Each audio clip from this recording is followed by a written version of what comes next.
कह लेते हो।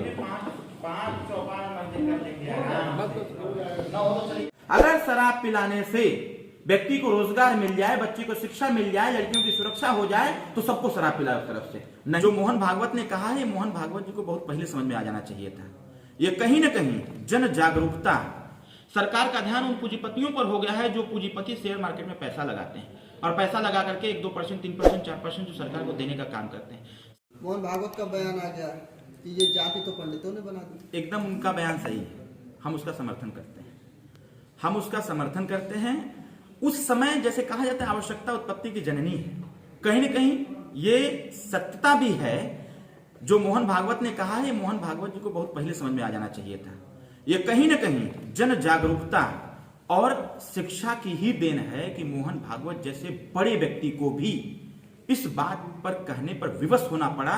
मैं इसका श्रेय अगर देता हूं तो माननीय ओम प्रकाश राजभर जी को देता हूं कि माननीय ओम प्रकाश राजभर जी ने लगातार मेहनत करके जो एक बार में ही जातियों का नाम गिनाते हैं, कहीं ना कहीं ये जातियों को उजागर करना नेताजी का जो एक ट्रेंड है, इससे मोहन भागवत जी भी थोड़ा सा हताश हुए हैं कि वो जातियां जो आरक्षण का लाभ नहीं ले पाए हैं, जो सामाजिक, शैक्षणिक, राजनीतिक, आर्थिक दृष्टिकोण से पिछड़े गए लोग हैं, कहीं ना कहीं इसके पीछे वही स्थिति रही है। इसलिए वो कह रहे हैं, मैं इसका समर्थन भी करता हूं कि ऐसा हुआ होगा। लेकिन सर, आपको क्या लगता है कि ब्राह्मण जो है अपने सिर पे टोकरी रख के उसमें जाति ले लो, जाति ले लो, कब से, किस काल से ये बात कहते आया होगा? ऐसा नहीं है, मैंने क्या कहा, ऐसा नहीं है। ब्राह्मण भी अगर एक जाति है तो अपने लिए जाति रखा ना। राजभर एक जाति है तो बताया ना कि राजभर जाति है। अगर उस समय 1952 से ही इस चीज को समाप्त करने का प्रयास किया गया होता और 1952 से ही उत्तर प्रदेश और देश में रहने वाली जितने भी वर्ग के लोग हैं या इंसान रहता है, अगर उसकी सामाजिक, शैक्षणिक, राजनीतिक और आर्थिक डेवलपमेंट किया गया होता तो आज जातिवार युद्ध नहीं होता, जाति का संघर्ष नहीं होता, वर्ग संघर्ष नहीं होता।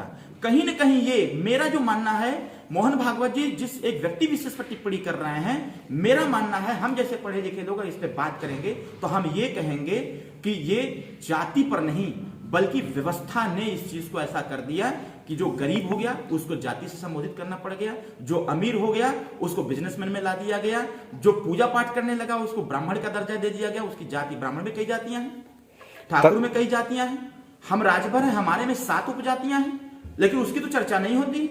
उनकी सामाजिक, शैक्षणिक, आर्थिक और राजनीतिक स्थिति क्या है, इस पे किसी का ध्यान नहीं जाता। इसीलिए हम लोगों ने एक सर्वे कराना चालू किया हुआ है कि उत्तर प्रदेश में जो जातिगत जनगणना की बात हम लोग कर रहे हैं, इस पे एक सर्वे हो रहा है कि आप देखो कि 1952 से लेकर के अब तक वो कितनी जातियां हैं जो जिनको लोगों ने जातियों में बताने का प्रयास किया, जाति पर लोगों ने डिस्क्राइब करने का प्रयास किया। इनकी थोड़ा सी स्थिति को देखा जाए।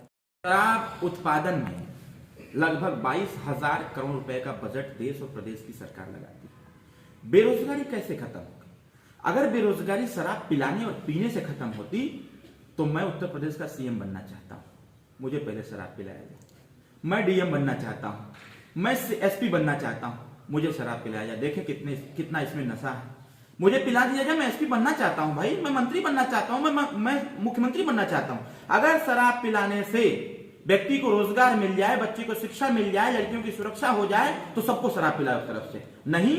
अगर शराब पिलाने से सिर्फ नाश होता है तो उत्तर प्रदेश से शराब को बंद कर दिया जाए और उत्तर प्रदेश के शराब उत्पादन में जितना पैसा लगता है उस पैसे का प्रयोग बेरोजगारी को समाप्त करने के लिए न्याय पंचायत स्तर पर कुटीर और लघु उद्योग को स्थापित किया जाए, बच्चों को शिक्षित किया जाए, तब उत्तर प्रदेश उत्तम प्रदेश होगा। भौकाल बनाने से नहीं होगा उत्तम प्रदेश। ठीक है सर, थैंक यू। बड़े मित्र हैं पीएम के, जिसके चलते ऐसा। देखिए, कहीं ना कहीं मैं बताया पहले, सरकार का ध्यान पूंजीपतियों के ऊपर है, सरकार का ध्यान गरीबों पर नहीं है, सरकार का ध्यान किसानों पर नहीं है, सरकार का ध्यान उस पर नहीं है जहां से इस देश की आर्थिक स्थिति को सुधारा जा सकता है।